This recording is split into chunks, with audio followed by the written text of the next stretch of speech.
ago, Mark invited Terry and I to go hear Elizabeth Gilbert on her book launch tour. And when she was talking, she used an analogy that I found perfect for our lesson today. So each of you has chosen a strip of paint colors of a certain shade. Mine match my flowers. Thank you, Terry, for the flowers. Mine are pink. So maybe it's your favorite color, such as mine is, or maybe it was just one that kind of drew your attention, matched your outfit. I heard lots of different things that people were saying when they were picking their colors. But the main idea for this talk is that this strip of color represents you and all the versions of yourself in our analogy. You are unique, and there's not another color strip in this room that's exactly the same. Each one of you chose something unique. And for our online community listening for this lesson, maybe choose a color to represent yourself and then Google the various shades of that color so you can get a sense of a spectrum of one color from the darkest version to the lightest version of the color. And then the kind of analogy will be more visual to you too. So thank you for being with us this morning virtually. So anyway, when you look at your strip of colors, you're going to notice that at one end of the strip is a very light shade of your color, and the opposite end there is a dark shade. And in between there are all these various shades in the spectrum between the darkest and the lightest hues. And they're all the same basic color, but one end is lighter and one end is darker. And I want to remind you that life is full of spectrums, isn't it? You know, pretty much anything we think of as binary or polar are actually the far ends of a spectrum of a thing. And we've got to train ourselves to see the gray in between the black and the white, so to speak, the various shades of possibility that we actually live the majority of our lives in.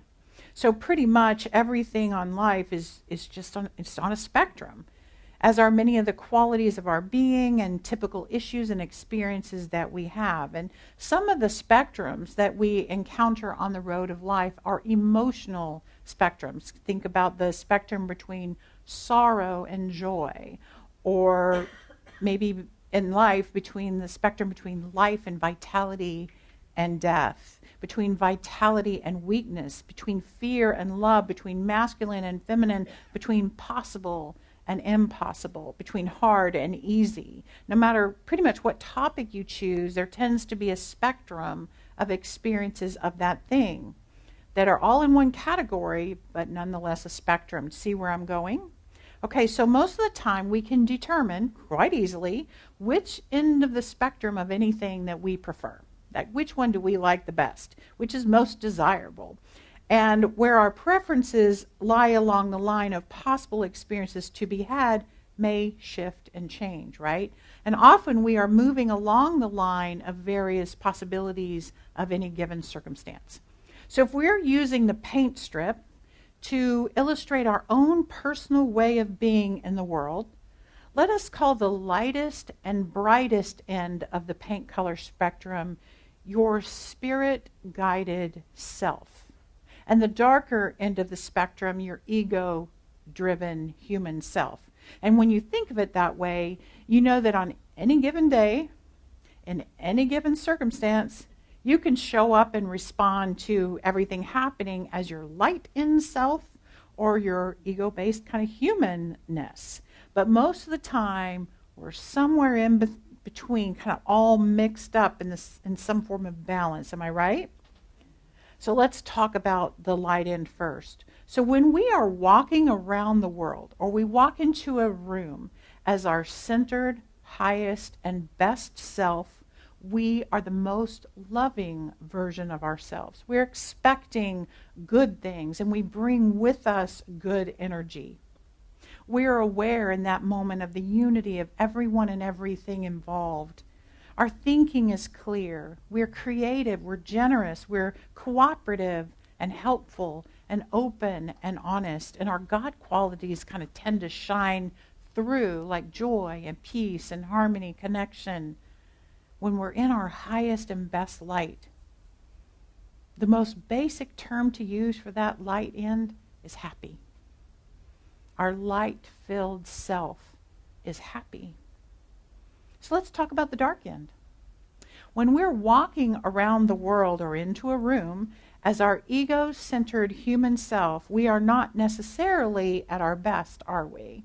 Right? Because it's in this version of ourselves that our anxieties and our fears have more power in our choices. We often drop into trauma responses and survival techniques because the ego is focusing on winning whatever competition we perceive may be happening in that situation. We're worried about the competition and our worthiness. Sometimes we isolate and withdraw when we are in that state of ourselves, and sometimes our addictions and other distracting behaviors will come out, numbing behaviors will come out when we're in that darkest shade of ourselves, right? But what about the middle? What about the middle? All those shades of colors in between the two extremes. Isn't that where we live most of our days? Somewhere in the middle? Depending on what comes up, we may move a few shades toward our ego. We may move a few shades toward our light. On days we describe as roller coasters, we're all over that color strip, aren't we? We're just all over it. But let's talk about that movement. There's basically one thing that moves us darker, and there's basically one thing that moves us lighter. Fear is what moves us towards our darker selves, and love is what moves us towards our lighter selves. Do you find that to be true? I see a lot of nodding heads. And I say that truth with confidence because our human selves are motivated and are responding to fear or competition, and our spiritual selves are motivated by love and cooperation. And when we make a spiritual commitment or personal commitment to live a spiritually guided life, our spiritual commitment is to reveal our best self in as many moments as we possibly can, moment by moment, choice by choice, conversation by conversation, day by day. And we do have a best self or a higher pattern of ourselves that we can express. Ernest Holmes wrote this book called This Thing Called You, and there's a quote in it that's so indicative of this thing. It's a lot of words.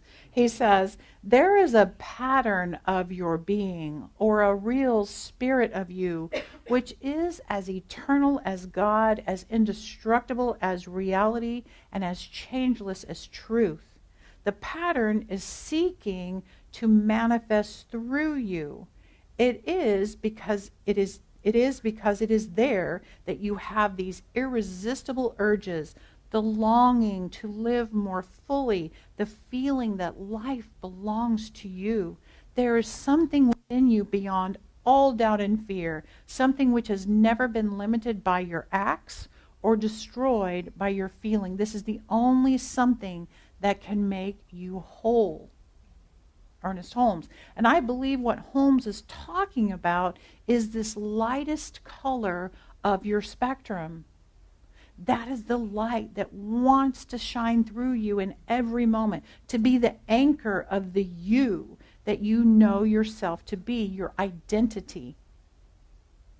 So as you look at your paint spectrum, I want to point something out to you. The color at the lightest end is still present no matter which other color you may notice down the strip. It is still there no matter how much other color you add. Can you see that truth? And vice versa, the color at the darkest end is still present the entire way up the spectrum. But as you grow lighter, it becomes less intense. In all things, we are both human and spiritual in everything. I also want to point out that the entire strip of color is beautiful and expressive. As I watched you choose the color that you chose, I never thought, oh, that's an ugly strip. I never did. I knew they were all beautiful and expressive, but unique. And you may be caught up in a human spiral of uncertainty and sorrow or whatever, but you are still your beautiful self. Your light is always present within you, And your true color is still present at all times. Your true color, don't worry, he's going to sing it, all right?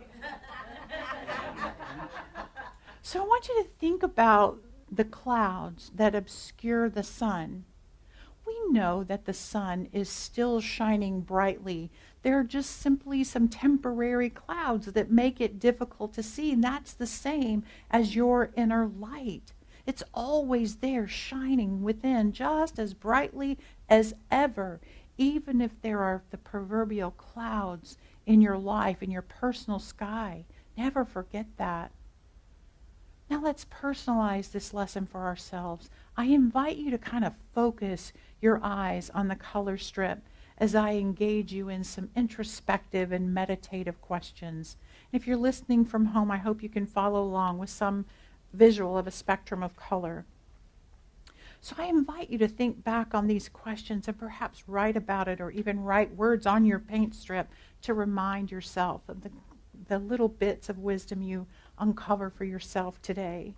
So first, I want you to focus your gaze upon the entirety of the color strip in your hand.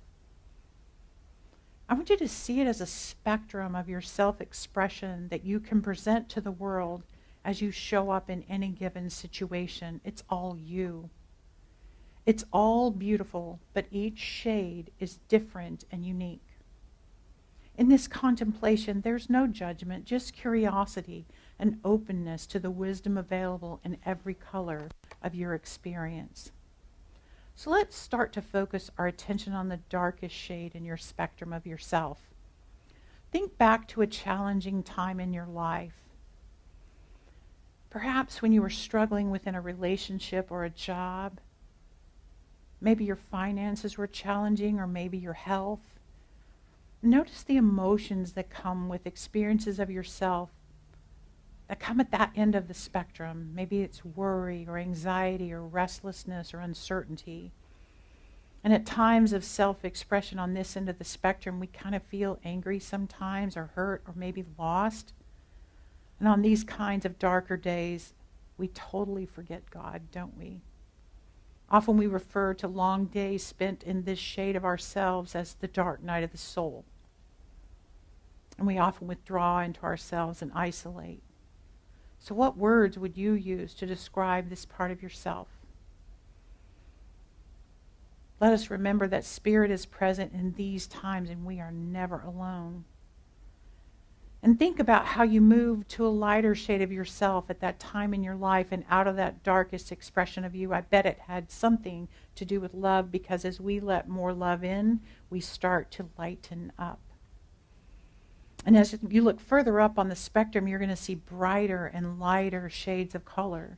And think of those shades as times in your life when you were willing to let the love in. When you slip out of the human level fear, what helps you clear away the clouds to shine your light brighter? Maybe it's certain kinds of music or other creativity that brightens your light. Perhaps connections with particular individuals raise your spirit. Perhaps rising out of a habit is helpful. And often we start a new activity or structure and it raises our vibration. Consider this. Is there a spiritual practice that shifts you into greater light? And consider the whole spectrum again. What is the shade where you spend the majority of your time at this phase of your life? And then continue to consider the spectrum and the shade of color, your truest color perhaps, where you can set an intention to express more. So as you behold the color of your brightest light in your own personal experience of yourself, how would you describe your best, highest, soul-motivated self? Look at that brightest shade, the one with the most light. When you are living in the light, how do you treat others and express the love that pours through you? How do you make a difference to those around you when your soul is expressing? Your soul came into this magic suit to be uniquely you, to purposely live a life of joy. What does that look like to you? Isn't it powerful to consider your light in this way? Is there anything you can identify that is standing in the way of you living as your best self? pay attention to the answers to that question. Revealing your best light-filled self starts with remembering what Holmes teaches. You are the light of God, and that light wants to express through you. And the more you let that spark of divine brilliance grow inside of you, the more it starts to grow outward into the life around you. You have to nurture that spark of light within you with prayer and belief and joy. Follow your intuition to understand what it is you need to learn in order to be your brightest self. Listen to your intuition about what you need to let go of to be your best self. Listen to your intuition to know what you need to embrace to be your best self. Your intuition is the voice of your soul whispering to you what is next, what is best, what is for you. Listen to your intuition. It is only designed to keep you safe, and it is designed to point you in the direction of your best self. Trust your soul to draw to you the people, the classes, the partnerships, the ideas, the software, whatever it takes to be your best self, and trust that you will attract that. Start saying yes to anything that gives you the chance to practice. It's expanding that spark of brilliance in you. The secret is to go where the love is. Go and do the things that give you joy and help you love people more, that bring out your best self. That's what we're here to do in this life. And today, we have chosen this day to honor some of the creatures that see us as our highest and best selves, the animals that surround us. And one of the lessons that we learn is that we love pets so much because they see us as our light, most loving selves, always. We may be exhibiting absolute darkness, and they'll give us some space. They understand that, but they'll be right there, so happy when you're ready to come back into your lightness of being. It seems they know that that light self is still in there somewhere. You know, all of us have heard the phrase, I want to be who my dog thinks I am, right? Don't we all want to be that version of ourselves? I think it's the lightest version of ourselves. Let's commit to being the person our pet sees us to be, because they only see our bright light, no matter what color we're being. And they are beloved companions for that very, very reason. And you know, I want to share a story, a personal story, about this ability to see the light in your pets and the pets see the light in you. So as you know, most of you know, I volunteer at a place called Dogs Inc.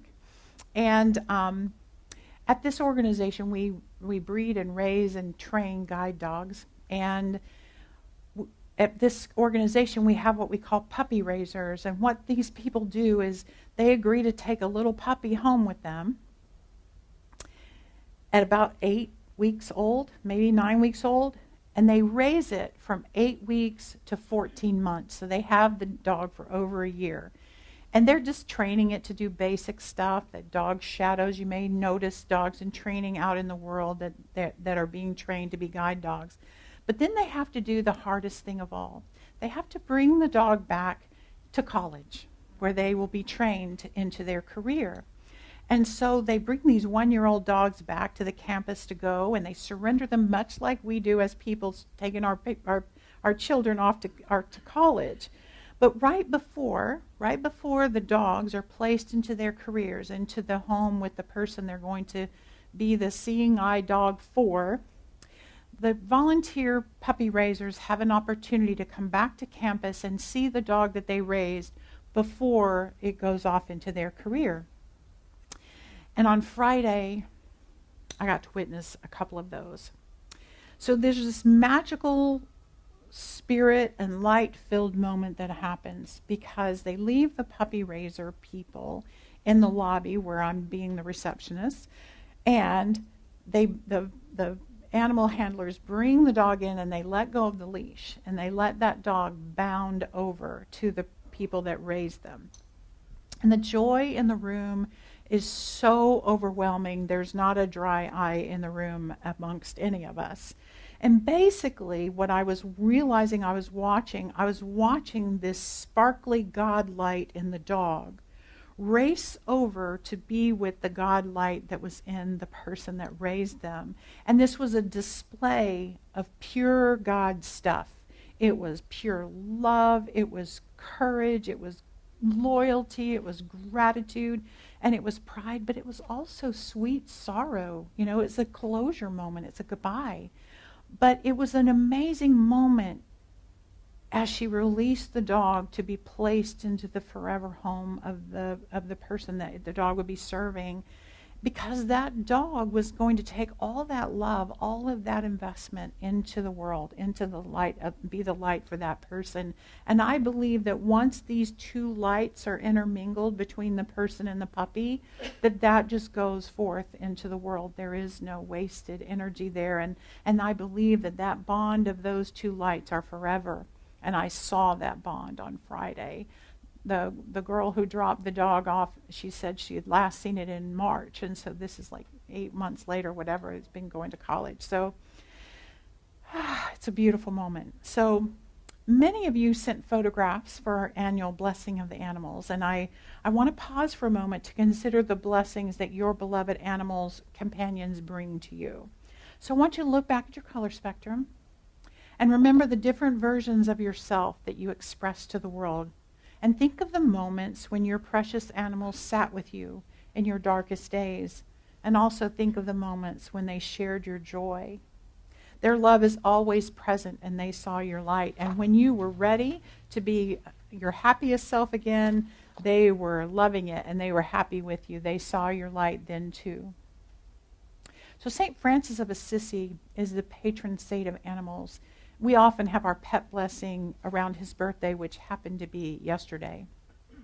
And St. Francis had a unique view of a beautiful vision of creation, and he saw all creation, humanity, animals, the environment, plants, trees, flowers, the sun, the moon, the stars, water, air, all of the earth as good, as brothers and sisters, as revealing God's love. And St. Francis saw all creatures as being in harmony, as one family. And he addressed them as brother sun and sister moon and brother cat and sister dog. And he taught that the way we respect creation, our Mother Earth, the way we loved animals reflects the way we treat others. When we care for the earth and animals, it evokes kindness in us and helps us be a better person. And I believe that our animals and nature itself brings us to our highest and best self. A blessing is about expressing gratitude and conferring upon the thing, person, animal, whatever, a prayer of protection and love. And today we bless our animals and the animals of the world in the spiritual light of St. Francis.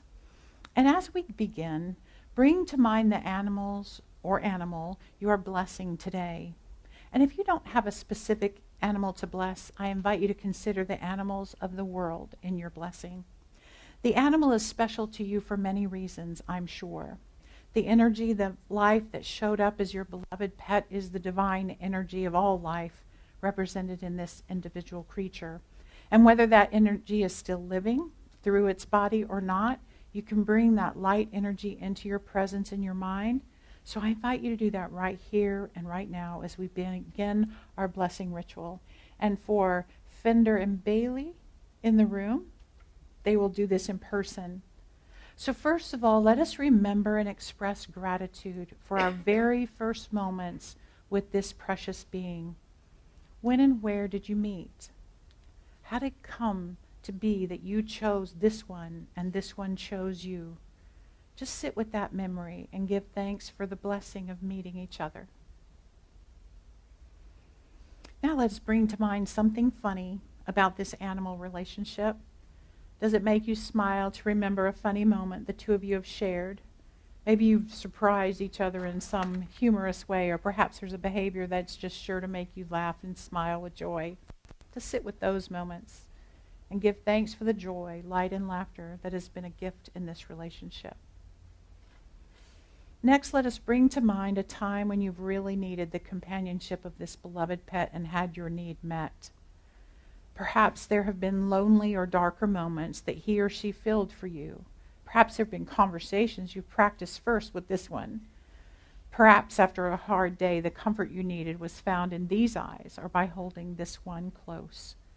Just sit with those beautiful thoughts and give thanks for the connection you have felt along the way with this animal and for their ability to always see your light and love.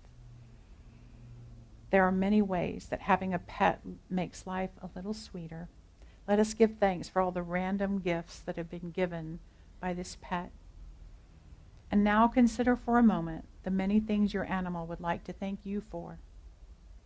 Let their eyes speak to you and listen within your heart. When you see their photographs on the screen, let your heart connect with the light. And when you see that you're not seeing your own pet's gaze, bless the faces of God you see in every photo and look for their spiritual light. And I'll invite Rebecca to begin our blessing presentation as we look for God's light in these beautiful animals that we love. Rufus, Chewbacca, Ledbetter, Sydney Epps, Bo, Barack Obama, Hotter, Fang Large, Newt Tunerman, Genevieve Lou, Mystical Misty Steins, Amazing Grace Maisie Gable Morgan, Abby Gable Morgan, Rasputin Raz Morgan, Fluffy Oliver, Apollo Champagne Hale, Panda Rhodey, George and Charlie Clark, Cooper Howard, Lydia Morse, Buttons Morse, Apple Gherkin, Tom Gherkin, Big Gray Gherkin, Rambo Gherkin, Baz, Charlie, and Pumpkin Spice, Daisy, Meow Meow Pittman Chandler, Lily Finelli, Misty May Racco, Scout Sutherland, Miso Granger, Kodak Marquez, Patches Young, Reese Young, Lion and Mouse Young, the dogs of the world. In honor of Max and in memory of Mia McClung, in memory of Basil Hale, in memory of Sherman Clark, in memory of Ren Rhodey, in memory of Buddha Reebok, in memory of Dharma Reebok, in memory of Onyx Reebok, in memory of Sunshine and Buddy Chandler, in memory of Usha Sutherland, in memory of Dumpling Granger, in memory of Madison Barker, in memory of Samantha Jean Ledbetter, in memory of Princess Tabitha Ledbetter, in memory of Random Tunerman, in memory of baby Simon Metter. May these beloved animals be forever blessed and held in the arms of love and protection in the heart of God. Our spiritual connections are eternal and sacred, even across the Rainbow Bridge and beyond. And so it is. What I know is that all life forms are expression of God and bring with them the potential for experiences of everything good. Let us bless these animals by knowing the spirit in them is the divine spirit of the one, wrapped in fur or feathers, or the body that is perfect for the beingness of this pet. Silently let us know these things for those animals we cherish. May you always feel my love. May you always know that you are special. May you always feel the blessing that you have been to me. May the sharing of our light energy be a blessing to both of us. May Spirit hold you in safekeeping and strength always. And may the love we share be eternal. And I would like to close with the prayer of St. Francis of Assisi, which is a prayer that asks the universe to help us be our best self. Lord, make us instruments of your peace. Where there is hatred, let us sow love. Where there is injury, pardon. Where there is discord, union. Where there is doubt, faith. Where there is despair, hope. Where there is darkness, light. Where there is sadness, joy. Grant that we may not so much seek to be consoled as to console, to be understood as to understand, to be loved as to love. For it is in giving that we receive, it is in pardoning that we are pardoned, and it is in dying that we are born to eternal life. Amen. May we each be the light being that our animals know that we are, today and every day. And so it is. Thank you so much for sharing your precious photos with all of us today.